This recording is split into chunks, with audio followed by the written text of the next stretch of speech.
kita berdoa dulu. Saya minta tolong ada istri dan pimpin doa. Teman-teman, sebelum kita belajar, marilah kita berdoa. Berdoa dimulai.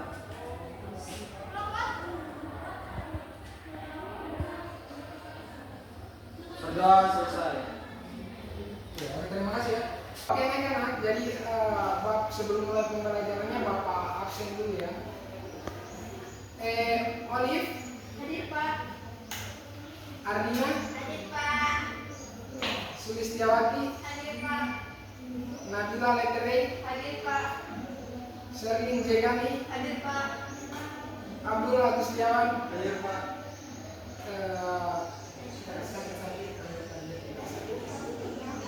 Putri Pratiwi. Oh, apa dia ya? Sakit Pak. Sakit. Nah, kita doakan sama-sama semoga minggu depan Putri Pratiwi bisa hadir sama-sama dengan kita. Kita minggu depan. Ya, jadi anak sekalian, sebelum kita, jadi topik kita hari ini yaitu bab 7 tentang bagaimana mendapat keperluan kita. Jadi untuk tujuan pembelajaran kita hari ini itu yang pertama, kalian atau siswa peserta didik dapat mendistribusikan kebutuhan apa yang kalian butuhkan. Yang kedua, dengan menyimak PowerPoint pembelajaran, kalian mampu menjelaskan, memahami jual beli secara kebutuhan. Kemudian yang selanjutnya, melalui kegiatan diskusi mampu memahami jual beli sebagai cara memenuhi kebutuhan. Kemudian yang selanjutnya, kalian mampu memahami pembelajaran yang dibuktikan dengan mengerjakan lembar kerja peserta didik. Jadi itu tujuan pembelajaran kita hari ini. Nah, untuk tema hari ini yaitu bab 7 terkait dengan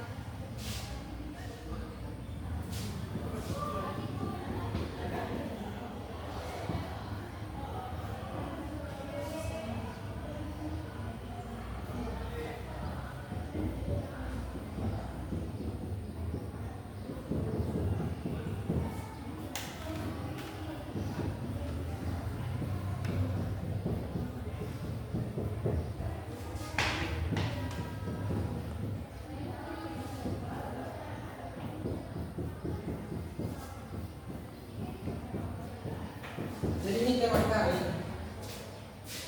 Nah, selanjutnya teman-teman, ke adik-adik sekalian,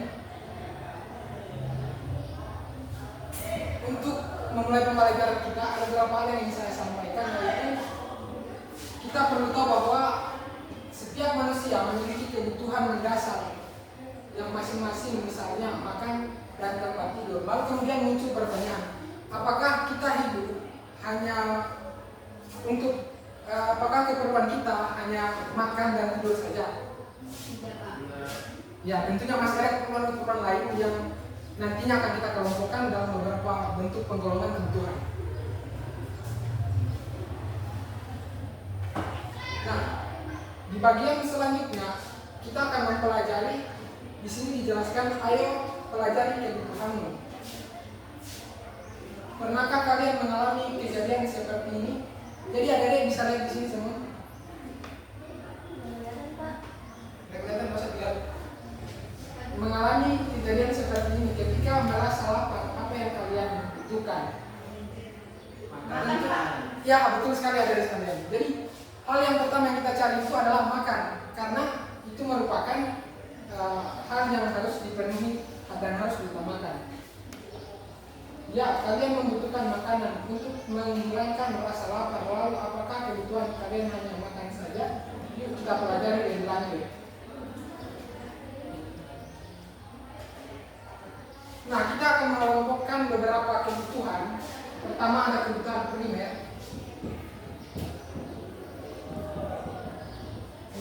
Kemudian yang selanjutnya kebutuhan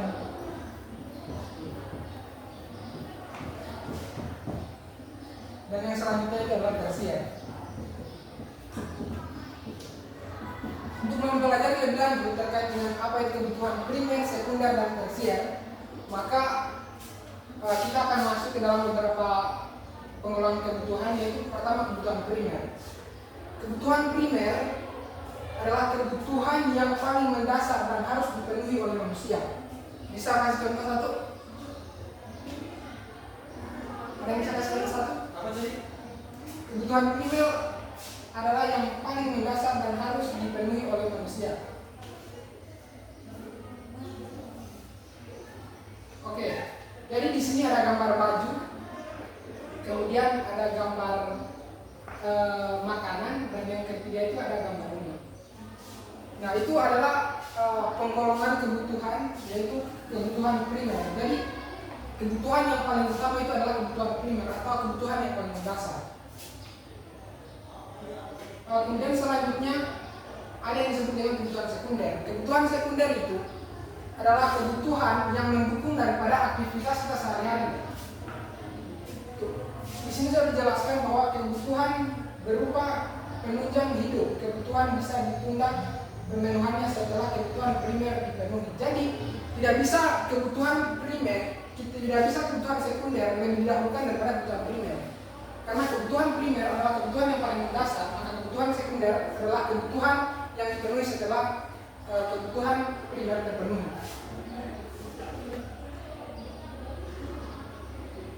Kemudian yang selanjutnya kebutuhan tersier. Nah, kebutuhan tersier di sini dijelaskan adalah kebutuhan yang berkaitan dengan usaha menciptakan atau meningkatkan harga diri, biasanya digolongkan pada kebutuhan mewah. Kebutuhan mewah itu adalah kebutuhan yang dimana ketika kebutuhan sekunder tadi terpenuhi, maka barulah orang akan mencari kebutuhan tersier. Kebutuhan tersier itu tujuannya adalah untuk meningkatkan nilai value di mata orang lain, agar supaya dilihat oleh orang lain. Nah, sebenarnya teman-teman sekalian, adik-adik sekalian, kebutuhan primer itu merupakan kebutuhan yang dimana kadang-kala kalau kita penuhi ada yang namanya menjadi konsumerisme. Konsumerisme itu adalah kebutuhan dimana sebenarnya kita tidak perlu, hanya karena untuk gaya-gayaan atau hanya ingin dilihat oleh orang lain, maka kita beli itu. Misalnya, kalian punya motor, alat transportasi motor itu bisa digunakan untuk keperluan jalan-jalan. Tetapi karena kalian melihat orang lain yang kebutuhan lebih mewah, maka kalian beli mobil. Nah, itu yang disebut dengan kebutuhan tersier. Jadi untuk meningkatkan nilai value di mata orang lain. Nah, kemudian di sini ada beberapa diagram untuk bagaimana caranya kita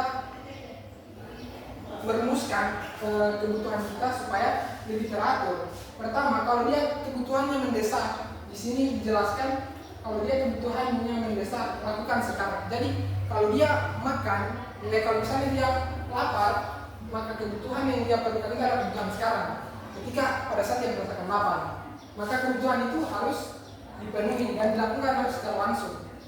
Nah, kemudian yang selanjutnya ada disebut dengan tidak penting tapi mendesak, maka rencanakan sekarang. Jadi sebenarnya tidak begitu penting ketimbang dengan kebutuhan yang kebutuhan yang mendesak. Tapi ketika hal itu menjadi mendesak, maka harus direncanakan. Kemudian kebutuhan yang selanjutnya adalah penting dan tidak mendesak, minta tolong orang lain. Nah, kalau dia bersifat penting tapi tidak mendesak, maka kita boleh bantuan orang lain untuk memudahkan proses kita dalam memperoleh kebutuhan tersebut. Kemudian yang selanjutnya tidak penting dan tidak mendesak, tunda atau tinggalkan. Kebutuhan tersier tadi sebenarnya tergolong ke dalam kebutuhan yang tidak penting dan tidak mendesak. Kenapa bisa dikatakan tidak penting? Karena sudah ada yang mendahului kebutuhan tersier tadi, yaitu kebutuhan sekunder, yaitu alat pendukung. Kemudian selanjutnya, bagaimana caranya membedakan manfaatnya? Jadi adik-adik sekalian, sebagai media pembelajaran, mohon maaf. Nah, adik-adik sekalian, supaya adik-adik tahu bagaimana caranya membedakan mata uang yang asli dan mata uang yang palsu. Di sini adik-adik bisa lihat semua. Jadi yang pertama dilihat. Ya. Nah, seringkali adik-adik sekalian di dalam proses transaksi jual beli, kita kadang-kadang harus memperhatikan apakah jenis barang yang kita gunakan bertransaksi itu apakah itu sudah betul atau justru ada kepalsuan. Di sini dijelaskan ada 3 tahap dalam melakukan proses analisis terhadap uang. Pertama dilihat. Dilihat artinya ketika teman-teman melihat uang itu, kalau dia uangnya asli, ada gambar di sininya di bagian letak putih ini. Kemudian yang selanjutnya dirawat. Kemarin teman-teman sekalian ada beberapa uang edaran, uang palsu. Ketika uang itu dengan seperti ini dan kemudian tidak kembali pada posisi semula, maka itu adalah uang palsu. Berbeda dengan uang asli yang ketika kita bikin begini tetap dia tidak menunjukkan garis putih. Kemudian yang selanjutnya diterawang, ya seperti yang saya katakan tadi ya. Ya, seperti itu adik-adik. Jadi bagaimana semua? Oke, saya lihat sudah bosan begitu. Oke ya, kita kalau begitu berdiri semua dulu. Saya lihat sudah bosan nih, kita ice breaking dulu. Ayo adik-adik. Oke, sekarang kita mulai dengan tepuk yang sederhana, yaitu tepuk semangat. 1, 2, 3. Tepuk semangat.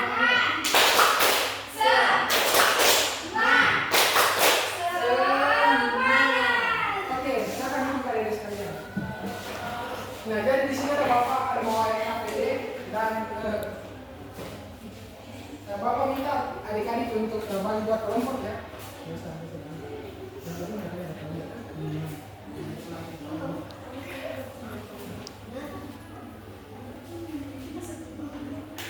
Oke ya, adik-adik sekalian. Katanya sudah kajian bisa.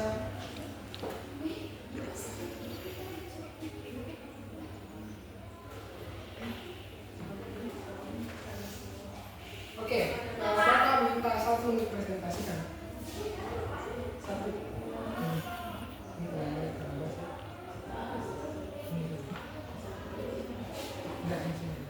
Oke. Ya, apa sudah? Ya. Kamu tulis bisa. Bisa. Bisa. Yang katanya udah presentasi. Ya. Bisa. Kenapa kamu bisa?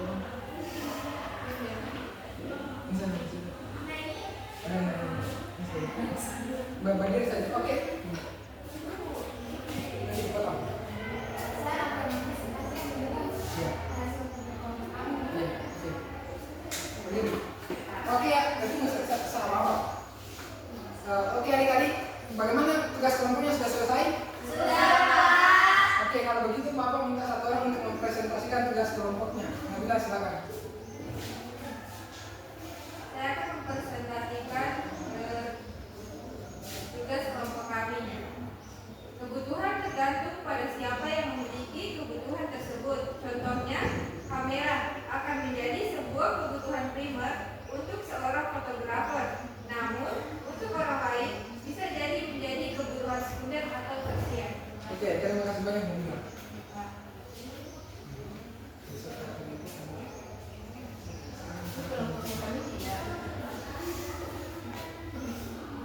Ya, jadi itu ya seperti yang dibacakan oleh tadi. Jadi, hari ini Bapak akan simpulkan mata pelajaran kita hari ini. Mata pelajaran kita hari ini. Oke anak-anak, jadi Bapak akan simpulkan mata pelajaran kita hari ini. Jadi, kebutuhan itu bisa bergantung pada konteks tertentu, tergantung siapa yang membutuhkannya. Seperti yang Nabila tadi bacakan tadi dalam presentasinya bahwa kebutuhan primer, kebutuhan primer itu akan bergantung pada konteks. Misalnya tadi sama fotografer. Tentunya kalau dia seorang fotografer, dia mengutamakan kamera karena itu menjadi alat atau media untuk dia bekerja. Tidak mungkin dia membutuhkan yang lain. Tidak mungkin seorang fotografer membutuhkan yang namanya cangkul. Karena canggih itu akan menjadi kebutuhan sekunder bagi seorang fotografer karena dia tidak memerlukan itu dan dia tidak mementingkan hal itu. Oke ya, adik-adik sekalian. Jadi Bapak akan simpulkan materi kita hari ini.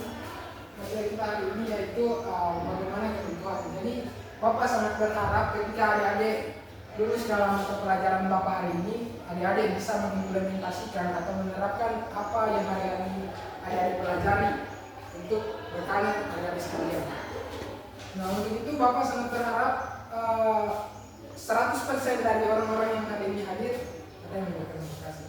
Untuk orang yang 100% hadir hari ini, semoga kedepannya bisa menjadi orang sukses, orang bermanfaat bagi nusa dan bangsa, dan memberikan kontribusi terhadap kondisi bangsa dan juga kemajuan bangsa. Terima kasih banyak dan tepuk tangan untuk kita semua. Nah, sekarang Bapak minta Gusti untuk pimpin doa keluar. Teman-teman, sebelum kita pulang, marilah kita berdoa. Berdoa di Tuhan.